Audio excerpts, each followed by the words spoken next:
এই বিশাল জনসমুদ্রের উদ্দেশ্যে আমি বলতে চাই, আপনারা কি জাতির ভাগ্যের পরিবর্তন চান? যদি তাই হয়, 4টি দলের 3টি দল দেখা হয়েছে, একটি দল দেখা হয় নাই। সেই দলটির নাম কি? এবারের এই মহান সুযোগে সেই জামাত ইসলামীকে এই সংসদের ভেতরে কথা বলার সুযোগ করে দিতে হবে।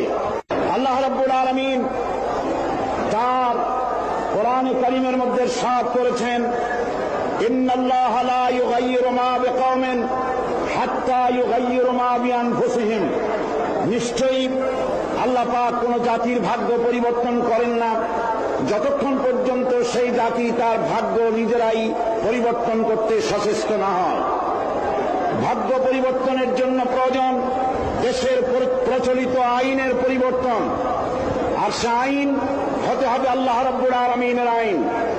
দেশ স্বাধীনের পর আমাদের এই মঞ্চের পেছনে যে সংসদ ভবন রয়েছে, এই সংসদ ভবনে যারাই এসেছেন তারা এই জনগণের ভাগ্য পরিবর্তনের কাজ, কেউ এই কাজে হাত দেননি।